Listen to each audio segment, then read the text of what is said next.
হযরতে বায়েজিদ বলছেন, আমি আমার আল্লাহকে স্বপ্ন দেখলাম। হায় হায়, আল্লাহর দরবারে আমরা দোয়া করি, আল্লাহ ওই স্বপ্ন না, কিছু ফুয়ুজাত আপনি আমাদেরকে দান করেন। আল্লাহ রে, আমরাও তো বান্দা, আমরা মানি আমরা গুনাহগার, কোনো সন্দেহ নাই। দুনিয়ার ধোঁকায়, নফসের ধোঁকায়, শয়তানের ধোঁকায় লোভে পড়ে যায় মাওলা। কিন্তু আপনাকে বড় মহব্বত করি, আপনাকে ভয় করি। আল্লাহ যদি গুনাহ না থাকতো, যদি আপনি সন্তুষ্ট থাকতেন, তো যখন উঠাবেন হাসি মুখে চলে যাব। আল্লাহ এই মুহূর্তেও যদি আপনি রাজি হয়ে যান, আপনি যদি তুলে নিতে চান, আমাদের কোনো ভয় নাই, আমাদের কোনো পেরেশানিও নাই। ভয় করি শুধু গুনার কারণে। কিসের কারণে? গুনার কারণে। হযরতে বায়েজিদকে বললেন, বায়েজিদ তুমি আমার দরবারে কি চাও? চাও কোনো কিছু আমার দরবারে, বলো তুমি কি চাও। হযরত বায়েজিদ আল্লাহর দরবারে চাচ্ছেন, আল্লাহুম্মা ইন্নী উরিদু, আল্লাহ উরিদু ইল্লা মা তুরিদু। দেখছেন, আল্লাহ আমি শুধু আপনার দরবারে এটাই চাই, আমার ভিতরে আপনি ছাড়া আর কোনো কিছুর যেন চাহিদা না থাকে। আপনি ছাড়া আমার কাছে আর কোনো কিছুর যেন চাহিদা না থাকে। সেই জন্য আল্লাহর ওলিদের দরবারে একটা জিনিস দেখবেন, ইনারা কখনো টাকা পকেটে রাখে না। 5 টাকা হোক, 500 টাকা হোক, আসার সাথে সাথে মানুষকে দিয়ে দেয়। হুজুর গৌসুল আজম 40 দিরহাম নিয়ে বাগদাদে পৌঁছার সাথে সাথে এই টাকাগুলো গরিবদের মাঝে বিতরণ করে দেয়। গাছের পাতা খেয়েছে আমার গৌসুল আজম, জঙ্গলে জঙ্গলে ঘুরেছে। 1-2 বছর নয়, প্রায় 20 থেকে 30 বছর পর্যন্ত রাত দিন এক করে দিয়েছে আল্লাহকে রাজি করার জন্য। আমরা বড় বড় কারামতের কথা বলি, হুজুর গৌসুল আজমের মুজাহাদার কথা কেউ বলি না। আপনি যদি পড়েন, আপনি না কেঁদে পারবেন না।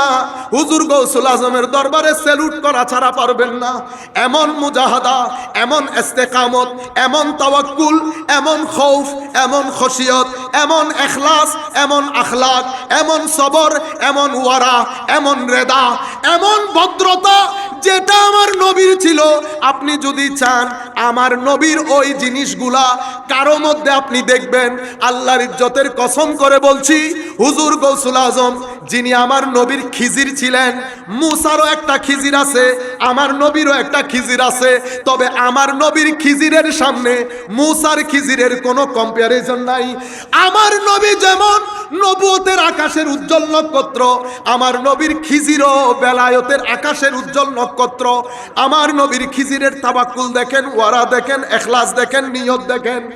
যা যেভাবে দেখবেন আপনার মনে হবে এটা মহাসমুদ্র ছিল। এই জন্য আমার নবীর খিজির বলছেন, দারাস্তুল ইলমা হাত্তা সিরতু কুতুবা।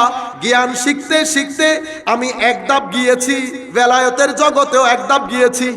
আমি শুধু ক্লাস পরিবর্তন করি নাই, আমরা আলিম পড়ি, ফাজিল পড়ি, কামিল পড়ি, অনেক পড়ালেখা করি। আমাদের জিন্দেগির মধ্যে না আছে ইবাদত। আমরা বুকে হাত দিয়ে বলতে পারবো আমাদের জিন্দেগিতে ইবাদত নাই, আমাদের জিন্দেগিতে কোরআনের তিলাওয়াত নাই। আমরা মোহাব্বত করে কখনো কোরআন পড়ি না। আমাদের উস্তাদরা বলেছেন, বেটা জিন্দেগির মধ্যে কখনো কোরআনের তিলাওয়াত ছাড়বে না। কোরআনের তিলাওয়াত করলে মা যেমন সন্তানকে আদর করে, তার চেয়ে বেশি আদর করে কোরআন তার তেলাওয়াতকারীকে। আমরাও বলি, হুজুর আপনি ঠিক বলেছেন। আল্লাহর ইজ্জতের কসম করে বলি, কোরআন যখন আপনি পড়বেন, এত মজা, এত স্বাদ আল্লাহ আল্লাহর জমিনে আর কোথাও রাখে নাই। কারণ এটা আল্লাহর কালাম, এটা আমার নবীর আখলাক। আপনি যখন কোরআনের মজলিসে বসবেন, আপনি আমার আল্লাহকে ফিল করবেন। আপনার মনে হবে আপনি আমার আল্লাহর বারান্দার মধ্যে বসে আছেন। ও আমার ভাইরা, আমরা দুনিয়ার যাবতীয় সমস্যার মধ্যে আমরা বোরিং ফিল করি, আমাদের ঘরে শান্তি নাই, আমরা কেউ পরিবার পরিজন নিয়ে শান্তিতে নাই। এই অসুখ সেই অসুখ, ছেলে মানে তো মেয়ে মানে না, মেয়ে মানে তো ছেলে মানে না, ছেলে মেয়ে দুইজন মানলে স্ত্রী মানে না। আমার ভাইরা মনে রাখবেন, ঘরের শান্তি আল্লাহ আল্লাহ রসুল বাদে সম্ভব না। যেই ঘরের মধ্যে আল্লাহ আল্লাহ রসুল থাকবে সেই ঘরের মধ্যে শান্তি থাকবে। যেই ঘরের মধ্যে আল্লাহ আল্লাহ রসুল থাকবে না, কোরআনের তিলাওয়াত থাকবে না, দরুদ থাকবে না, আল্লাহর ইজ্জতের কসম করে বলছি আমেরিকার মধ্যে গেলেও শান্তি পাবেন না। আমেরিকার মধ্যে গেলেও, আমেরিকা বলেন, ইংল্যান্ড বলেন, আমার আসে না, আমার মাঝে মধ্যে খুব ইচ্ছা করে আমাদের আমি মরহুম শেখ মুজিবুর রহমান সাহেবের একটা ইন্টারভিউ আমি সব সময় দেখি, আমার ভালো লাগে। আবার আপনারা কথা আরেকটা বলিয়েন না, যিনি যেটা সেটা আমাকে স্বীকার করতে হবে না, সেটা আমার জিয়াউর রহমানকেও ভালো লাগে ওই দিক থেকে। কোনটা? বিবিসির সাংবাদিককে তৎকালীন যুগে ইন্টারভিউ দিচ্ছেন, পায়ের উপর পা তুলেছে, বাঘের বাচ্চা, ঠিক আছে, পেটে খাদ্য না থাকতে পারে, বেটা পার্সোনালিটি আছে আমাদের, বুঝতে পেরেছেন? দিল খুশি হয়ে যায়। আমরা তো সাদা চামড়া দেখলে পারি না পা ধরে ফেলতে, সাদা চামড়ার লোক যে গ্যারেজের মাস্টার হইতে পারে এটাও বুঝতে পারি না। আমাদের এখান থেকে সরকারি পর্যায়ে কিছু লোক, আমরা তখন অনেক আগের কথা, ইংল্যান্ডে, ও স্যার স্যার হলাম ভাই মাফ কর দো, ও সবাই স্যার হয় না তো, এখানে গ্যারেজের মাস্টারও আছে, বুঝতে পেরেছেন? আমাদের এখান থেকে আমাদেরকে শিখায় না ডেমোক্রেসি অমুক সব। মাঝে মধ্যে আমার খুব ইচ্ছে করে এক ব্যক্তি যদি কোনোদিন চোখে চোখ রেখে বলতো বেটা আমাদেরকে শিখাইতে হবে না, সব আমাদের এখানে জানা আছে, আপনারটা আপনি ভিতরে রাখেন। মনে রাখবেন, আমেরিকা বলেন, ইংল্যান্ড বলেন, স্ক্যান্ডিনেভিয়ান কান্ট্রি বলেন, ইউরোপ বলেন, একটা জায়গার মধ্যে এসে স্টপ হয়ে গেছে। সেটা কি? দিন ধর্ম বাদ দিয়ে তাদের সমাজ যে অচল হয়ে গেছে সেটা তারা বুঝে ফেলেছে। সমাজের মধ্যে ক্রাইম রেট আকাশে, ড্রাগ ডিলিং আকাশে, রেপ আকাশে, ডিভোর্স রেট আকাশে। যেই সমাজের মধ্যে এই জিনিসগুলো আছে, কেন আছে? কারণ সমাজের বেশিরভাগ মানুষ ডিপ্রেশনে ভুগে, কি হতাশায় ভুগে। এটাকে বলে মানসিক বিকারগ্রস্ত হওয়া, মানসিক অসুস্থ হওয়া।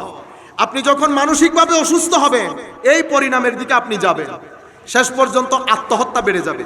যেভাবে ইউরোপের মধ্যে আমেরিকার ছেলেরা আত্মহত্যা করে, আপনারা দেখেন না, ছেলে একটা হঠাৎ করে স্কুলে এসে ব্রাশ ফায়ার করে 20 জন মেরে ফেলে। এটা আপনি মানসিকভাবে সুস্থ না।